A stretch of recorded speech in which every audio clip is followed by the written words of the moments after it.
దేశవ్యాప్తంగా full swing లో ఉంది కమలం పార్టీ. వరుసబెట్టి విజయాలు సాధిస్తూ ఓ రేంజ్ లో హవా కంటిన్యూ చేస్తోంది. మరి అలాంటి పార్టీకి కాబోయే కొత్త చీఫ్ ఎవరు? అమిత్ షా, రాజ్నాథ్, నడ్డా లాంటి అగ్రనేతల తర్వాత ఆ పీఠాన్ని ఎక్కబోయే నాయకుడెవరు అన్నది దేశవ్యాప్తంగా ఇప్పుడు హాట్ టాపిక్ గా మారింది. ఇప్పటికే రాష్ట్రాల్లో బీజేపీ అధ్యక్షుల నియామకాల్ని దాదాపుగా పూర్తి చేసిన బీజేపీ పెద్దలు ఇప్పుడు జాతీయ అధ్యక్షుడి ఎంపికపై దృష్టి సారించారు. పార్టీలో అధ్యక్షుడిగా ఎవరున్నా మోదీ, అమిత్ షాల మాటే చెల్లుబాటు అవుతుంది. అధ్యక్షుల్ని కూడా వారే ఖరారు చేయాల్సి ఉంది. అనేక రకాల సమీకరణలతో అధ్యక్షుణ్ణి ఎంపిక చేస్తూ వస్తున్నారు. ప్రస్తుత అధ్యక్షుడు జేపీ నడ్డా పదవీకాలం ముగిసింది. కొత్త అధ్యక్షుణ్ణి ఎంపిక చేయడమే మిగిలింది. అయితే ప్రధాని మోదీ, అమిత్ షా ఈసారి మహిళలకు అవకాశం ఇవ్వాలన్న ఆలోచన చేస్తున్నట్టుగా చెబుతున్నారు. త్వరలో జనగణన జరగనుంది. ఆ తర్వాత మహిళా బిల్లు అమల్లోకి వస్తుంది. ఇలాంటి సమయంలో మహిళను అధ్యక్షురాలిగా నియమిస్తే వచ్చే ఎన్నికల నాటికి ప్లస్ అవుతుందన్న అభిప్రాయానికి వచ్చారట. అది కూడా దక్షిణాది ప్రాంత నేతలకు అవకాశం కల్పించాలన్న యోచనతో కసరత్తు చేస్తున్నట్టుగా బీజేపీ వర్గాలే చెబుతున్నాయి. ఇదిలా ఉంటే హ్యాట్రిక్ విక్టరీతో అధికారంలోకి వచ్చిన కమలం పార్టీ అదే జోష్ కంటిన్యూ చేస్తోంది. ప్రత్యర్థుల కందని వ్యూహాలతో అన్ని రాష్ట్రాల్లోనూ బలోపేతమవుతోంది. మరి అలాంటి కాషాయ పార్టీకి కాబోయే బాస్ ఎవరన్నది ఇప్పుడు ఆసక్తికరంగా మారింది. జేపీ నడ్డా తర్వాత జాతీయ అధ్యక్షుడిగా ఎవరొస్తారని అటు పార్టీతో పాటు ఇటు దేశ రాజకీయ వర్గాలు కూడా ఆసక్తిగా ఎదురు చూస్తున్నాయి. అయితే జూలై 2వ వారంలో బిగ్ అనౌన్స్మెంట్ ఉండే అవకాశం కనిపిస్తోంది. ఇప్పటికే చాలా రాష్ట్రాల్లో అధ్యక్షుల ఎన్నిక పూర్తవడం, జాతీయ అధ్యక్ష ఎన్నికకు అవసరమైన కోరం ఉండడంతో BJP chief on the way అన్న టాక్ ఢిల్లీలో గట్టిగా వినిపిస్తోంది.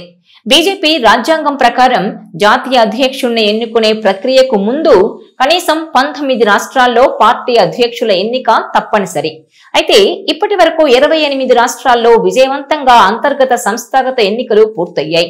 ఉత్తరప్రదేశ్, గుజరాత్, కర్ణాటక, ఢిల్లీ, హర్యానా రాష్ట్రాల్లో ఇంటర్నల్ ఎలక్షన్ ఈ వారం 10 రోజుల్లో పూర్తవుతుంది. ఆ వెంటనే జాతీయ అధ్యక్షుడి ఎన్నిక జరుగుతుందని పార్టీ వర్గాలు వెల్లడించాయి. అయితే ఈసారి పార్టీ పెద్ద మార్పు వైపు పయనిస్తోంది. మొదటిసారిగా భారతీయ జనతా పార్టీ బాధ్యతలను ఒక మహిళకు అప్పగిస్తారని తెలుస్తోంది. ఇటీవల ఉత్తరప్రదేశ్, మహారాష్ట్ర, ఢిల్లీ వంటి రాష్ట్రాల్లో పార్టీ మంచి పనితీరును కనబరిచింది. ఈ కారణంగా ఒక మహిళను ఢిల్లీ ముఖ్యమంత్రిగా కూడా చేశారు. ఇప్పుడు దేశవ్యాప్తంగా మహిళలను ఆకర్షించడానికి ఒక మహిళను పార్టీ అధ్యక్షురాలిగా చేయొచ్చని తెలుస్తోంది. నిజానికి ప్రస్తుత పార్టీ అధ్యక్షుడు జేపీ నడ్డా పదవీకాలం జనవరి 2023లో ముగిసింది. కానీ ఆయనకు జూన్ 2024 వరకు మరిన్ని బాధ్యతలు అప్పగించారు. ఇప్పుడు కొత్త పేరును త్వరలో ప్రకటించే అవకాశం ఉంది. తదుపరి పార్టీ అధ్యక్షురాలిని ఒక మహిళను ఎన్నుకునే అవకాశం కనిపిస్తోంది. దీనికి 3 పేర్లు ముందంజలో ఉన్నాయి. అది కూడా దక్షిణాది నుంచి. సౌత్ నుంచి బీజేపీ అధ్యక్ష పదవికి పోటీ పడగలిగే స్థాయి ఉన్న మహిళా నేతలు కొద్ది మందే ఉన్నారు. ఈ నేపథ్యంలోనే బీజేపీ చీఫ్ రేస్ లో ఎంపీ పురంధేశ్వరితో పాటు తెలుగింటి కోడలు అయిన నిర్మలా సీతారామన్, తమిళనాడు బీజేపీ నాయకురాలు వానతి శ్రీనివాసన్ పేర్లు ప్రచారంలోకి వస్తున్నాయి. అయితే బీజేపీ హైకమాండ్ ఎప్పుడు చిన్న హింట్ కూడా ఇవ్వదు. ప్రచారంలోకి వచ్చిన పేర్లు చాలా తక్కువ సార్లే పదవులకు ఎంపికయ్యాయి. ఇప్పుడు ఏం చేస్తారో చూడాల్సి ఉంది. ఇక బీజేపీ జాతీయ అధ్యక్ష పదవిని తొలిసారిగా ఒక మహిళకివ్వాలనే చారిత్రక నిర్ణయం దిశగానే బీజేపీ అడుగులు వేస్తోంది. ఈ ప్రతిపాదనకు రాష్ట్రీయ స్వయం సేవక్ సంఘ్ ఆర్ఎస్ఎస్ కూడా మద్దతు తెలపడం ఈ వార్తలకు మరింత బలాన్నిస్తోంది. ప్రస్తుత ఆర్థిక మంత్రి నిర్మలా సీతారామన్ కు పార్టీలో బలమైన పట్టుంది.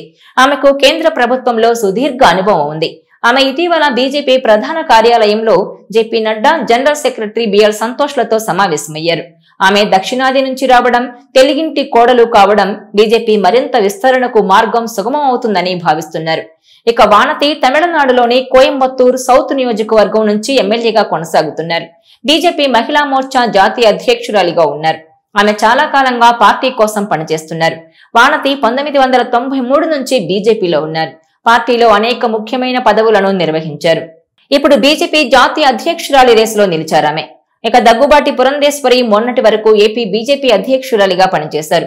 టీడీపీ వ్యవస్థాపకుడు నందమూరి తారక రామారావు కుమార్తెగా హుందాతనమున్న నాయకురాలిగా పేరు తెచ్చుకున్నారామె. ఏపీలో టీడీపీ, జనసేన, బీజేపీ కూటమి ఏర్పాటు సమయానికి ఆమెనే ఏపీ బీజేపీ చీఫ్ గా ఉన్నారు. రాజకీయంగా చాలా అనుభవజ్ఞురాలైన నాయకురాలు. గతంలో కేంద్ర మంత్రిగా కీలక బాధ్యతలు నిర్వహించారు. ఆమె ఆపరేషన్ సింధూర్ ప్రచారంలో చురుగ్గా పాల్గొన్నారు.